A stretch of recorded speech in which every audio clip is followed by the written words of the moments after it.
Bonjour à toutes et à tous, bienvenue dans votre journal de la soirée sur TV Vendée. Nous sommes le lundi 8 juillet.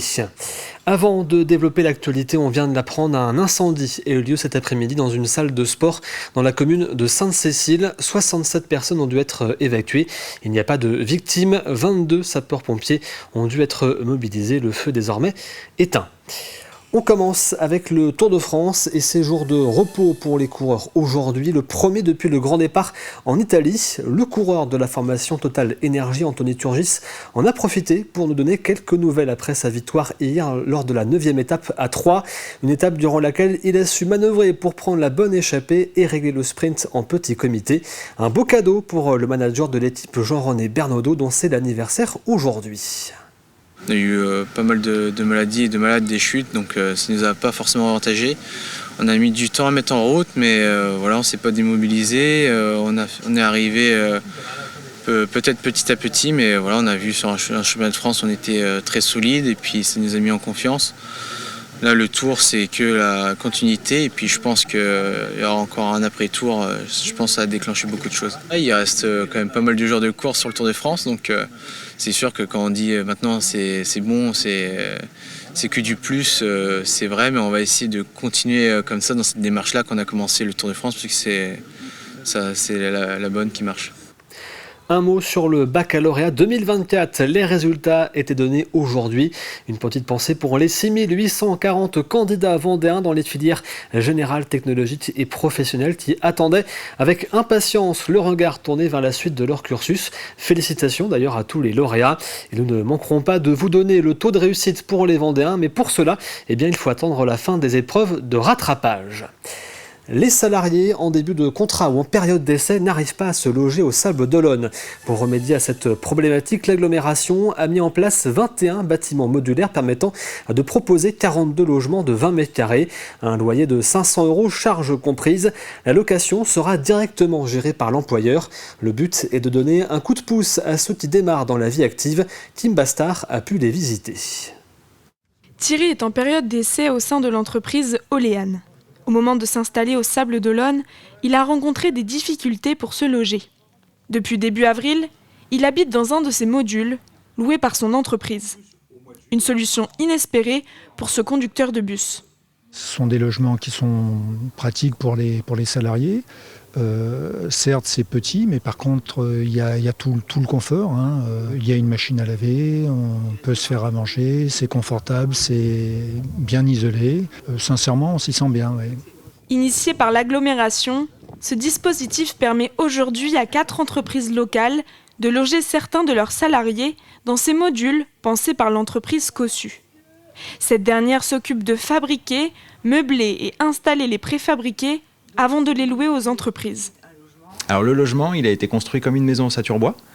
Donc c'est vraiment un logement qui est validé réglementation énergétique 2020, comme les bâtiments traditionnels en dur qui sortent tous les jours de terre. En fait, on vit dans ces logements vraiment comme dans une maison normale. Ça peut faire penser éventuellement aux bâtiments basse consommation dont on parlait autrefois, voilà, les anciennes normes.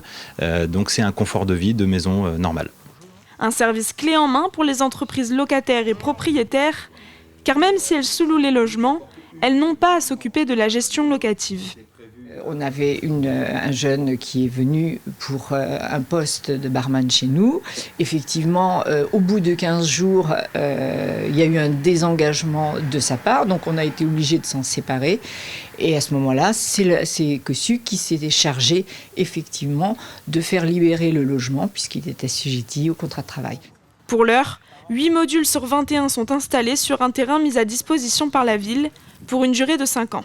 Les derniers logements devraient être effectifs d'ici la fin 2025. Depuis hier, nous connaissons les 5 députés qui vont représenter la Vendée à l'Assemblée nationale. Si vous souhaitez revoir d'ailleurs les résultats et comprendre quelle sera la place de nos députés dans l'hémicycle, vous pouvez retrouver les explications de Caroline Tronche diffusées dans le journal de la mi-journée sur notre site tvvendée.fr. Et si le surf était bon pour la santé? C'est la question posée par un interne en médecine du CHU de Nantes. Afin d'y répondre, il va organiser dès cet été des séances pour des patients afin de pouvoir suivre l'impact de la pratique de ce sport sur leur traitement et leur état de forme. Une étude conduite avec le soutien de la Ligue de surf des Pays de la Loire et qui permettra de déterminer si le surf peut être prescrit comme sport santé. Les bienfaits du sport, je pense qu'ils sont encore sous-estimés, qu'on n'en profite pas encore. Il y a plein de choses qui se développent en ce moment, notamment récemment avec la prescription de sport santé qui se fait. Mais effectivement, c'est pas des choses qui sont connues de tous. Donc ça permettra ici de le valoriser et de le mettre en place et de montrer justement que ça a un impact assez important et que ça peut être une aide supplémentaire. Après le Tour de France 2024 dont nous parlions tout à l'heure, voici le Tour de France 1924, 5500 km avec des étapes de 270 à 500 km. C'est le parcours un peu fou que réalise actuellement un groupe de 8 cyclistes. Ils sont partis depuis l'Arc de Triomphe le 29 juin dernier et ont nommé leur défi l'Hexagonale en référence à la forme du parcours qui épouse la France. Cette action est menée dans le cadre de la fondation Movember qui travaille pour la recherche contre les cancers masculins et la santé mentale masculine. Alix Lanos les a rencontrés lors d'une journée de pause. Movember, déjà, c'est une fondation qui n'est pas représentée en France. C'est une fondation qui est connue notamment via la moustache au mois de novembre. Donc souvent, pas mal de personnes connaissent ce geste-là en soutien au cancer masculin, mais ne connaissent pas les causes profondes. Donc c'est en soutien contre les cancers masculins, mais aussi pour la santé mentale. C'est aussi sur ce curseur-là qu'on veut appuyer parce que c'est quelque chose qui est assez tabou, notamment en France. Donc on veut mettre en avant. Le format de course de 1924 est assez intéressant pour nous parce qu'on a un jour de repos tous les 2 jours. Donc ces jours de repos sont comme je vous l'ai dit, pour récupérer, mais aussi pour mener des actions pour récolter des fonds pour cette fondation-là. Les jours de repos, c'est pas des jours de repos. Donc là, on est toujours en train de travailler, faire à manger. On doit faire 3 repas pour 12, plus toute la préparation au niveau du coup des barres, des boules protéinées, de tout ça. Et ça, c'est un gros chantier. Donc, des fois, on a même hâte d'être sur le vélo. Un mot sur votre météo de demain pour finir et malheureusement la pluie va faire son grand retour dès demain matin et sur l'ensemble du département. Le ciel sera bien gris également demain après-midi et les températures vont rester en dessous des normales de saison avec 17 demain matin et un petit 23 degrés demain après-midi. C'est la fin de cette édition. Merci de l'avoir suivi. Prochain rendez-vous avec l'actualité demain à 12h30.